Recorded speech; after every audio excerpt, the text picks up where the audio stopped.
All right, this is from my buddy Austin on how to make a Growl bass tutorial. I'm going to be using a virtual analog synthesizer called the RADIAS, and I'm going to be using it in an FM type way instead of a subtractive way, which is pretty cool that this synth can do that. What I do is I use a square wave as a carrier and a sawtooth wave as the modulator, and I use what's called cross modulation, which is exactly like FM. Think of these as like operators. So anyway, the modulator I drop down an octave, so that would be like putting it on 0.5 on an FM synthesizer, and the square wave I just leave alone. Here's what that sounds like as of right now. By the way, the sound that we're eventually going to make is going to sound like this.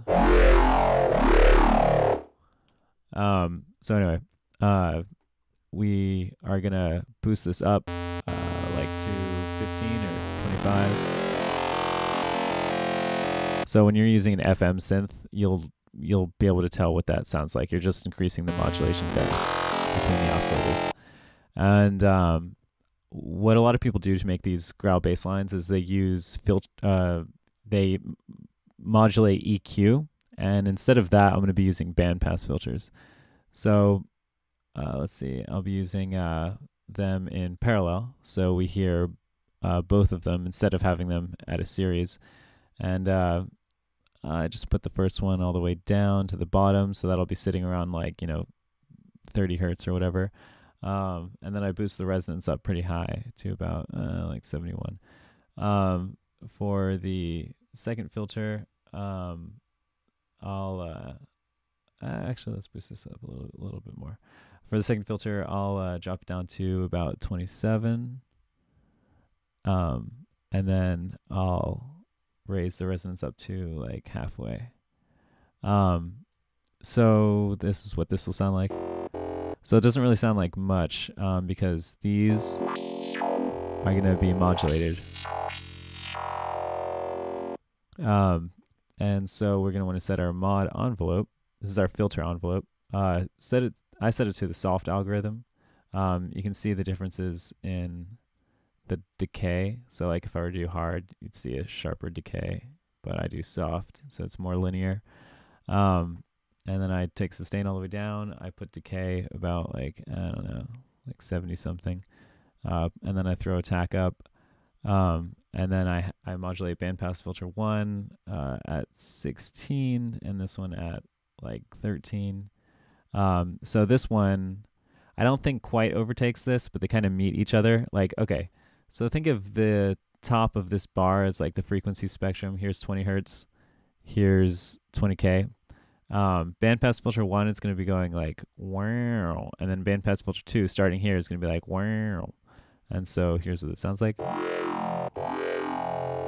Okay, and so we're hearing both of those at the same time. And then I use the same filter envelope to modulate pitch. So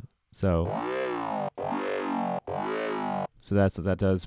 Now I want to dirty it up. So I put on unison. It's a common trick. I make it pretty tight. Like you can make it dirty, but I make it around 3. Problem with this though is when you sum to mono, you'll get phase problems, but I think that actually sounds kind of cool. I spread it out just a pinch. And then I use the wave shaper. Again, just to dirty it up. I use the multi-sign.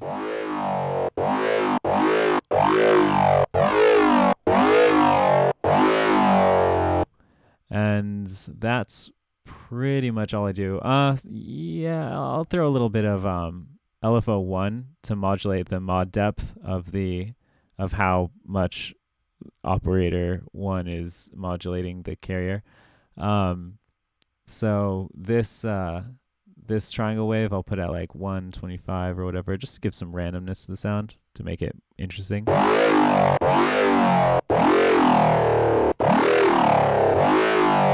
And then also I forgot to say, this whole time I've had a tube preamp simulator on the sound, and it's just light settings.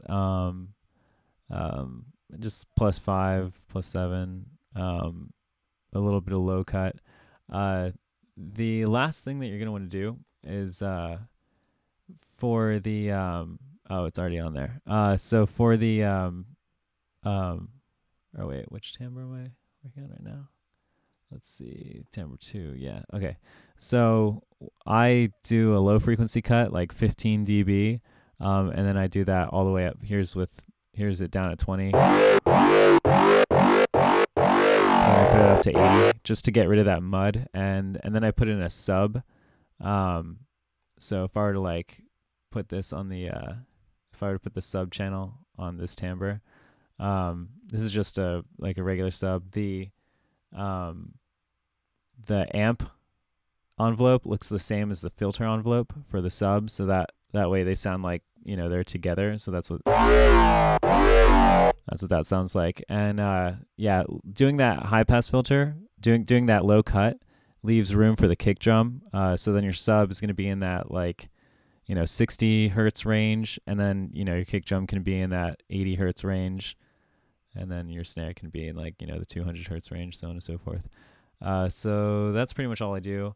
Other things that I like to do is sometimes I'll use the envelope follower to modulate pitch, or use the vocoder, which gives me 16 envelope followers technically per band.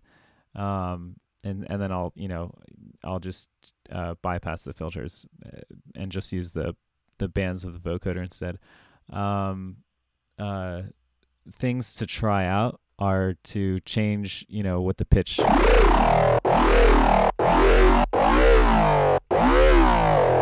Change with the pitch envelope depth. Of course, change the attack and decay time.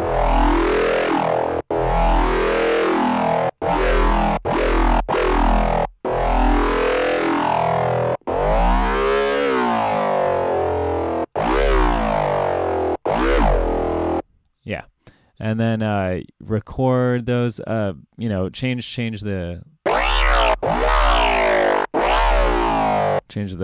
the cutoff points of the filters, and then record all of these different kinds of modulations. Change which direction the cutoff modulation is going.